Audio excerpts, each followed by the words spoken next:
Hello student, today will we discuss on types of microorganism।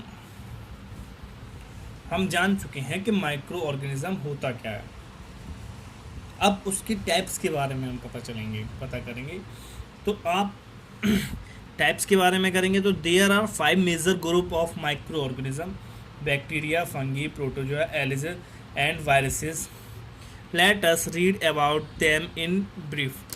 तो जो आपके 5 तरीके के माइक्रो ऑर्गेनिज्म होते हैं, ठीक है, उनके बारे में आज जानेंगे हम।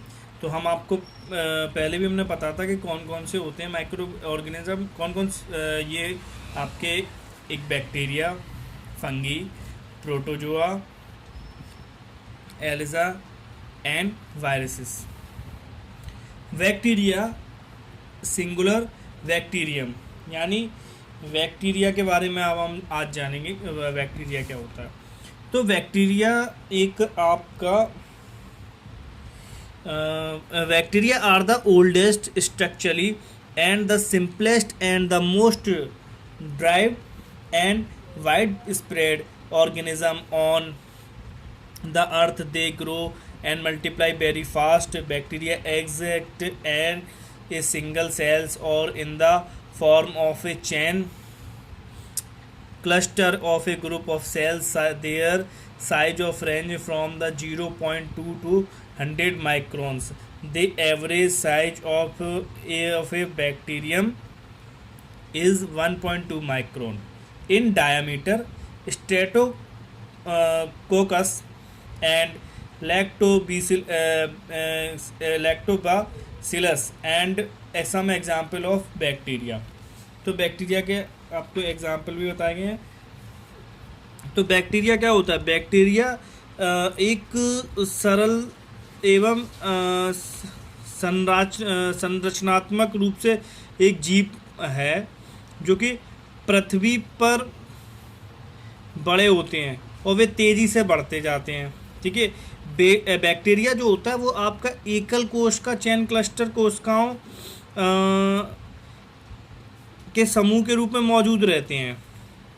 इनका जो आकार होता है, जो आपका साइज होता है, वो 0.2 से लेके 100 माइक्रोन तक होता है। एक जीवाणु का औसत आकार व्यास में आपका 1.25 माइक्रोन होता है।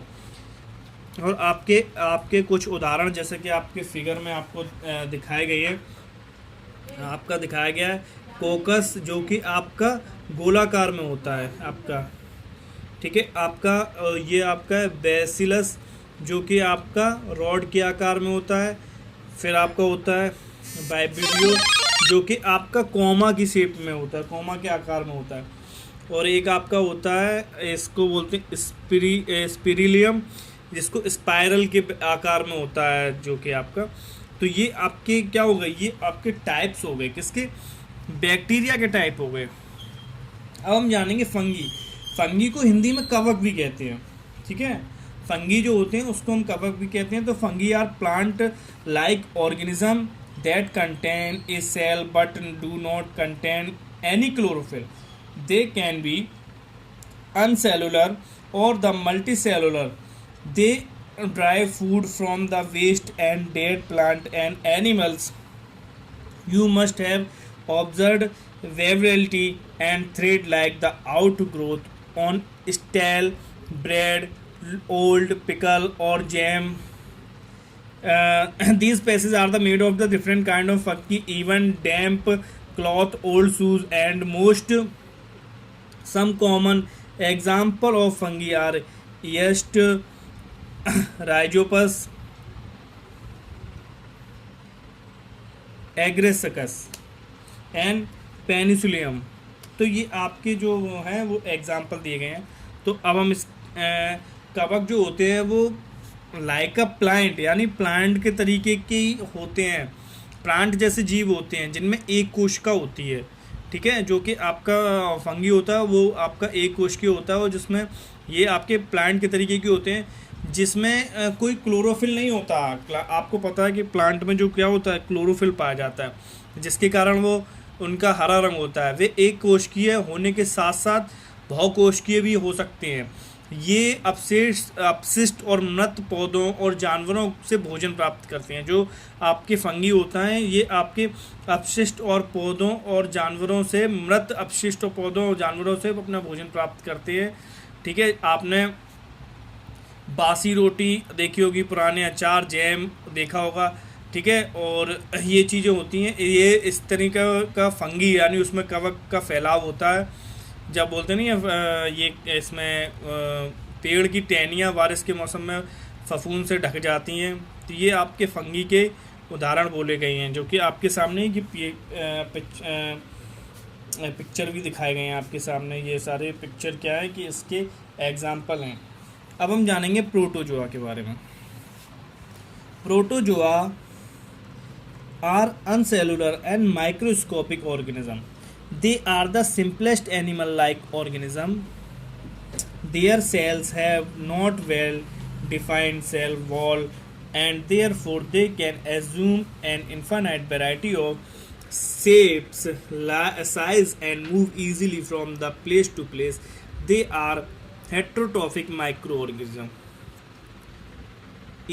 That is, they derive nutrition by influencing and the organism and digesting the intractacally cellulary. And the common example of protozoa: amoeba, paramecium, anguilla, plasmodium, and entamovia, trypanosoma and लेसिमीनिया। तो ये आपका जो प्रोटोजोआ होता है, protozoa के बारे में, protozoa भी आपका क्या होता है, एक कोशिकीय होता है और सूक्ष्मजीव होते हैं ये। ठीक है, और ये जो होते हैं ये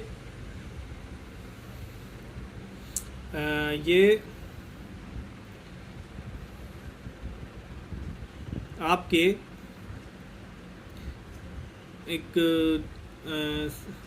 प्रोटोजोआ जो होते हैं वो अपना लैंगिक सूक्ष्मजीवों के आकर के होते हैं। वे अन्य जीवों के संलग्न करके पोषण करते हैं और इन्हें इंट्रासेलुलर रूप से पचाते हैं। ठीक है, और जो कि आपके अमीबा के उदाहरण हैं, आपके सामने पिक्चर में ही है। आपका एक तो आपका हो गया पैरामैक्यूम, दूसरा होगा प्लासोडेयम, एटामीबा हो गया, यूगालीना हो गया। तो ये आपके क्या हो गए, ये आपके उदाहरण हो गए किसके, प्रोटोजोआ के। जो आपके प्रोटोजोआ होते हैं उसके उदाहरण हो गए। अब हम पढ़ेंगे आपका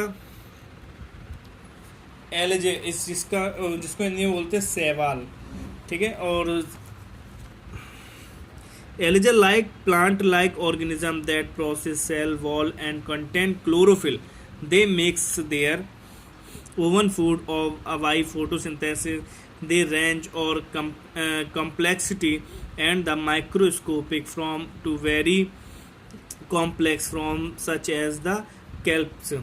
The algae range of the from unicells and colonize to the simplest of branches, filament. Almost all the form of algae like live in water or damp place. Size and algae range from a microscopic uncellular form of large seaweeds which may be several meter long, and unicellular algae can be spherical, rod like club and spindle shaped, while multicellular algae can have more complex structure.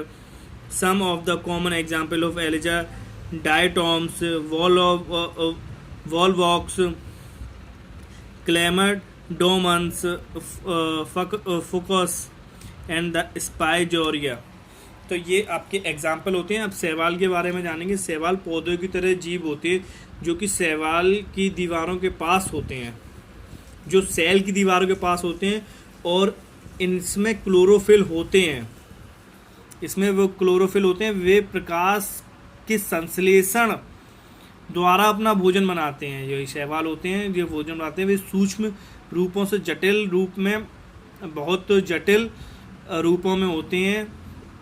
शैवाल में इकाइयों उपनिवेश से लेकर सरलतम तंतुओं तक की सीमाएं होती हैं। शैवाल के लगभग सभी जो रूप पानी या नम स्थानों पर रहते हैं। जैसे शैवाल है तो आपका वो पानी या नम स्थानों पर पाया जाता है, जो कई मीटर तक लंबा हो सकता है। एक कोशिकीय शैवाल गोलाकार हो सकता है। आपके सामने जो एग्जाम्पल हैं वो आपके डाइटम्स हैं, वॉल्वॉक्स है, क्लेमाइडोमोनस है, और आपका रोगाइड है। ये आपके क्या है, ये उसके एग्जाम्पल हैं। अब हम पढ़ेंगे वायरसेस के बारे में, जिसको हिंदी में बोलते हैं विषाणु।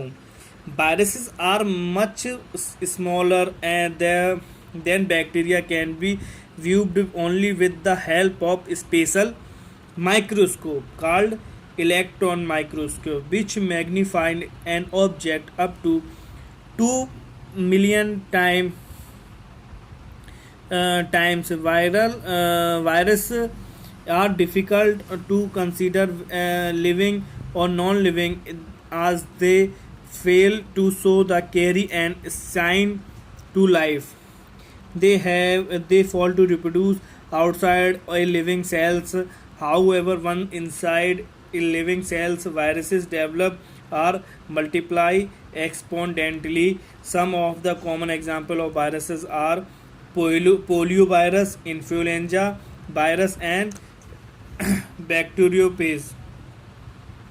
अब वायरस के बारे में जानते हैं कि जो आपका वायरस होता है ये आपके विषाणु वायरस की तुलना में बहुत छोटे होते हैं। जो कि आपका विषाणु जो होते हैं वो बैक्टीरिया, जो आपका मैंने बताया था आपको जो सबसे पहले, उसकी तुलना में बहुत छोटे होते हैं और इन्हें केवल एक विशेष सूक्ष्मदर्शी की मदद से देखा जा सकता है। इसको आप साधारणतः नहीं देख सकते, इसके लिए एक विशेष सूक्ष्मदर्शी की ज़रूरत पड़ती है, जिस सूक्ष्मदर्शी को हम इलेक्ट्रॉनिक माइक्रोस्कोप कहा जाता है, जो किसी भी वस्तु को 2 मिलियन बार तक बढ़ाता है। जीवन या निर्जीवता पर विचार करना मुश्किल है, क्योंकि ये जो होते हैं ना वो जीवन के किसी भी लक्षण को दिखाने या में विफल रहते हैं। ये एक जीवित कोशिका को बाहर प्रजनन करने में विफल रहते हैं। जो ये विषाणु होता है या वायरस होता है, ये विफल रहते हैं। हालांकि एक बार जीवित कोशिका के अंदर अगर वायरस विकसित होते हैं तो तेज़ी से बढ़ते हैं। और वायरस के कुछ समय, उदाहरण के लिए polio virus, influenza virus and bacteriophage हैं, जो कि आपके वायरसेस के आपके उदाहरण हैं। आपके सामने ये पिक्चर भी बने हुए, polio virus, influenza virus and bacteriophage, ये आपके वायरस के एग्जाम्पल हैं जो कि आपके